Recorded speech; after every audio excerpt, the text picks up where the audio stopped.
I think we're coming along well. The guys are showing the willingness to play together, to communicate on defense, to share the ball. We got a lot of leadership from within, which is a big part of the communication. You know, the messages being sent by the veterans to the younger guys, and overall, you know, it's been very smooth in terms of our day-to-day. What kind of role does LeBron play, given his resume, in terms of sort of passing down the accountability from you to the rest of the players? Well, you know, from day one, he's taken his leadership role justifiably and responsibly, and yeah, there's no question he's the leader of this team, and the players accept it and are happy to follow. Such a great player and such a great leader and winner. I mean, the guy's done what he's done, and it's undeniable. Has there been in any sense that he's even exceeded what you thought he might have been? You know, I would say to a certain extent, yes. I think LeBron obviously has come back here with a sense of purpose and with the kind of maturity and the kind of record that he gained in the years that he was in Miami. And I think you're seeing a different LeBron than you all saw when he was here in Cleveland before. He was pretty good then, and now he's a more mature and well-rounded and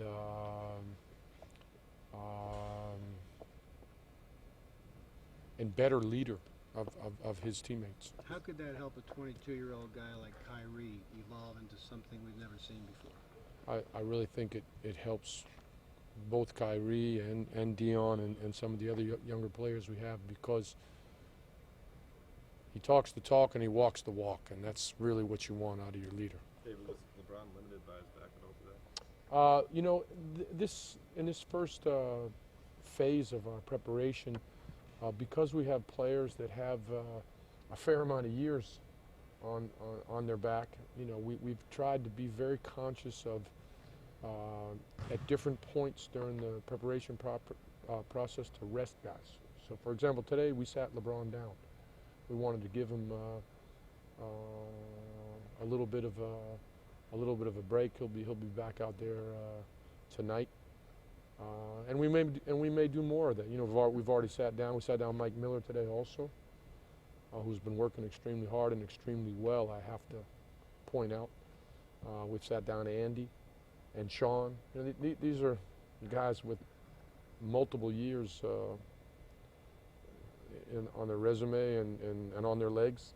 So we're trying to be careful and smart with them. Was this your first look at the team without him? Without LeBron? Yeah. Well, he's always around, you know what I mean? I remember I told you before the season, it's like that Superman line, he's just always around. So I don't feel like we're looking at it without him yet, Joe. Coach, him sitting out, was it just purely rest, or did it have anything to do with you know what? I have yet to meet a basketball player that something doesn't hurt when he wakes up in the morning. I know I'm barely getting out of bed after my career and now 20 years of coaching. So, you know, he, like many other guys, has some aches and pains, and we're trying to be sensitive to that. Coach, a general question. There are 6 coaches in the history of this game. Won an Olympic medal, a European championship for teams, and European championship for national teams. You made it. Do you ever wake up in the morning and think, I want to be an NBA champion and complete all 4 and be the first one to do it? I didn't wake up this morning thinking that, Roy. But tomorrow, maybe. But it's a nice thought. I got to be honest with you. It's really a nice thought. What I'm trying to do is figure out how we're going to beat Maccabi Tel Aviv on Sunday and get ready for Rio to go play Miami. No, listen, we are not yet a finished product here, and our goal right now is to put our team together and to get ready for the opening of the season. Without question, the kind of team that we have, you know, we have the responsibility and the right to dream of more, and we will. But we're still kind of early in the process, and you know me, I never really thought about individual accolades, so I didn't think that yet. No. Given answer how your much question. LeBron takes on, during the course of 82 games plus playoffs, Mhm. what kind of effect do you hope sitting him out a practice like this, even in October, might have down the line? Well, I mean, listen, this is really, really insignificant if you ask me in the grand scheme of things if LeBron sits out of practice. And I value practice probably more than most, but the fact that we may need to rest him and others at different points during the preparation process and even during the season, in my mind, it's the right and the smart thing to do because it's not a sprint, it's a marathon, and we have to be conscious of keeping these guys fresh and healthy and ready for the games ahead. So would he even possibly miss preseason games, regular season games? Could, certainly could. It's not specifically planned at this point. In other words, we didn't sit down and already write up a plan for what game he would miss or what practice he would miss, but it could, depending on need. Yes. Have you noticed with your time overseas, obviously paying attention to the game, the way Greg Popovich coaches an 82-game season? And Yeah. is that something I noticed a lot of what Pop does because he does it pretty well. And you know what? He's really funny too. He really is. He's terrific. Yeah, again, in my last years in Europe, I was coaching close to 80 games each year. I know what it is. The travel was a lot harder where I was than it is here. But players are here to play, and it's our job to get them ready and keep them healthy so they can participate in every game. But it doesn't always work out that way, and sometimes you have to know how to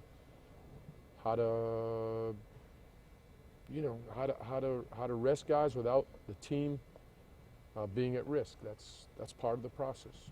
Pop's been fined for keeping some of his top guys out of high-profile games by the commissioner. Would you be willing to follow Pop in that? Boy, that's a leading question. That's kind of like saying, here's the jury, here's the court. Are you willing to be punished for a crime that you haven't yet committed? I don't know.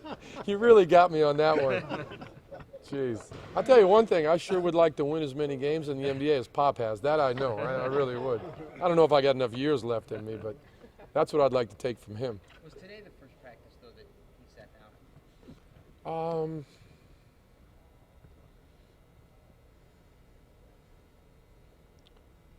I believe yes.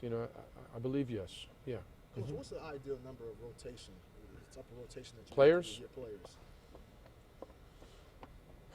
Really, it's really what the situation calls for. I think a 9 or a 10-man rotation, according to the type of team that you have, perhaps according to the week you're looking at it. Is it a 3-game week? Is it a 4-game week? Is it a 5-game week? That can change. That can really change. It seems like if you rest guys or sit guys down from here. Maintenance. That's the word I was looking for. That's a good word. I put that out for you, Good. maintenance. Thank you. Put that into my sentence because I missed it.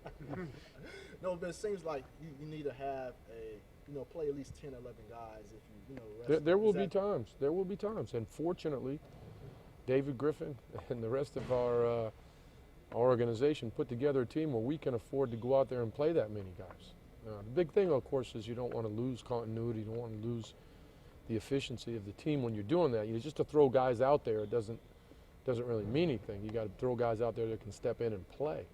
But we do have a deep roster, and that should be helpful to us. Coach, your name in Europe is as a defensive coach, among other things. What kind of defense will this team play this year? See, the guys here keep telling me I'm an offensive coach. Yeah, but I know you. I can't figure out what I'm doing. I mean, I don't know what to do. Look, I can tell you this: the NBA game, particularly on the defensive end, is a little different because of the rules, and throw into that, of course, the type of player and the type of athlete that you have here.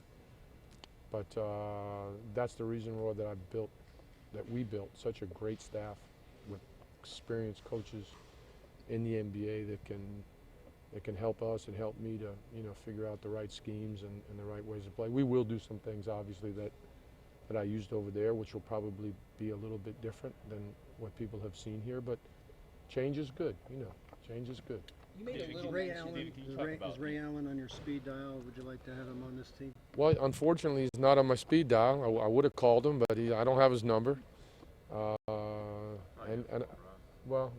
you know, obviously Ray right now is out there. It's a matter of whether he wants to play or not, and what he's going to decide to do. I really can't speak to it because I haven't had a conversation with him. Could he help you? I think he could help anybody. I really do, obviously. Coach, obviously that center spot is up for grabs right now. Is that the same way for the two, or you pretty much have that position locked up? Cat, a lot of tough questions today, man. We haven't made any specific final decisions yet. We did say we're going to go through the preseason process and see what combinations work best for us. So I don't have a cut and dried answer for you. I'm not avoiding the question. I just don't have a clear answer for you right now. The other night, you mentioned something about defense. LeBron said something about defense. What you saw, was it enough that you had to address it in practice today? Were you in the practice today? Yeah, we had a little conversation before the start of practice, Joe. We did, actually, which I think was necessary. And yeah, you're not going to win a lot of games if you don't play good defense. And we know that we have to be good on that end of the floor because obviously this is a team that can score. Do you think it was an effort issue on that end? Oh, I think it was the day of, you know, the open scrimmage and the environment and everything that goes along with this. But, you know, that the message was and is simply that there's no days or no reasons why you can't go out there and lay it out there on defense. You glad you had a teaching moment though? Or everything. Oh yeah, I always love the teaching times. That's the best time of the day for the coach, no question. Do you have any team goals about defense, like shooting percentage or? We have a lot of rules and we have a lot of goals in terms of what parameters that we want to focus in on and what things we want to limit, on what the areas we want to excel in. But at the end of the day, I can tell you, you got to get out on the floor and do it. You know, you can look at the numbers till you're blue in the face. You got to get on the floor and do it. Thanks, Dave. Thank you.